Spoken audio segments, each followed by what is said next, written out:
ఎఫ్ఎల్ఎన్లో భాగంగా ప్రాథమిక పాఠశాలలోని గణిత సబ్జెక్టులోని అంశాలను ఈరోజు టీఎల్ఎం రూపంలో ప్రదర్శించడం జరిగింది. 1 నుంచి 100 వరకు నంబర్స్ పరిచయంను ఒక కైట్ ఆకారంలో తయారు చేయడం జరిగింది. ఇది ఒక మంచి కలర్ఫుల్ టీఎల్ఎంగా ఉంటుంది.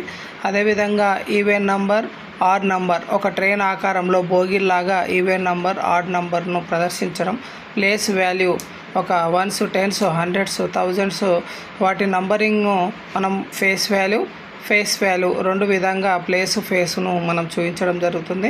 క్యాటర్పిల్లర్ ఆకారంలో 1 to 10 వరకు నంబరింగ్ను ప్రాథమిక పాఠశాల విద్యార్థులకు చక్కగా నేర్పించవచ్చు.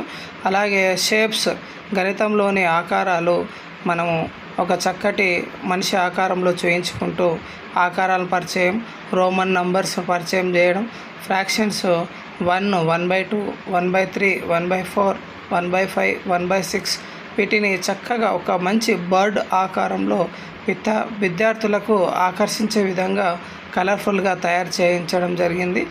అలాగే విద్యార్థులకు యూస్ఫుల్గా ఉండేటట్టు అసెండింగ్ ఆర్డర్, డిసెండింగ్ ఆర్డర్ అంటే చిన్న నుంచి పెద్ద, పెద్ద నుంచి చిన్నను ఒక మనిషి బొమ్మ ఆకారంకు ఒక నాలుక రూపంలో ఉంచి వాటిని గుంజడం, లోపలికి పంపించడం ద్వారా ఈ అసెండింగ్, డిసెండింగ్ నేర్పించవచ్చు.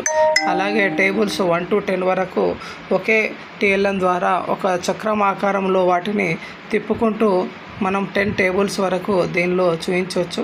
అలాగే పూసలను 1 to 100 వరకు నంబరింగ్ ఇచ్చుకుంటూ 10 ఒక్కొక్క కలర్ పూసలు ఇచ్చుకుంటూ 10 కలర్లుగా అంటే 100ను మన కౌంటింగ్, యాడింగ్, సబ్ట్రాక్షన్ కూడా దాని ద్వారా నేర్పించవచ్చు. అలాగే డివిజన్ను కూడా ఒక చక్కటి టీఎల్ఎం ద్వారా కప్స్ వేసి దానిలో పంచుకుంటూ మనం డివిజన్ నేర్పించవచ్చు. ఒక టీఎల్ఎం ద్వారా అడిషన్, సబ్ట్రాక్షన్, మల్టిప్లికేషన్, డివిజన్ కూడా నేర్పించవచ్చు. తిప్పుకుంటూ వాటిని అడిషన్ 1 + 1 ఎంత, 6 + 6 ఎంత, 9కు ఎన్ని ఉన్నాయి కారణాంకాలు, 50 ఎన్ని కలిపితే ఎన్ని విధాలుగా మనం 50ని కూడొచ్చు, ఇట్లా రకరకాలుగా ఉదాహరణలకు ఇచ్చుకుంటూ మనము విద్యార్థుల ద్వారా చేయించుకుంటూ కృత్య పద్ధతి ద్వారా లేదా వ్యక్తిగతంగా కూడా విద్యార్థులకు మనము ఇలాంటి టీఎల్ఎస్ తోటి చక్కగా నేర్పించవచ్చు.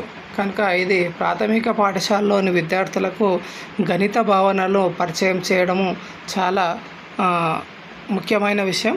ఇది విద్యార్థులు చక్కగా నేర్చుకుంటట్టుకు, ఈ కలర్ఫుల్గా ఉండేట్టు, ఆకర్షణీయంగా మైండ్ మ్యాపింగ్ పద్ధతి ద్వారా విద్యార్థులకు మనం ఈ విధంగా నేర్పించడానికి ఉపయోగపడుతుందని ఈ టీఎల్ఎంను పరిచయం చేయడం జరుగుతుంది.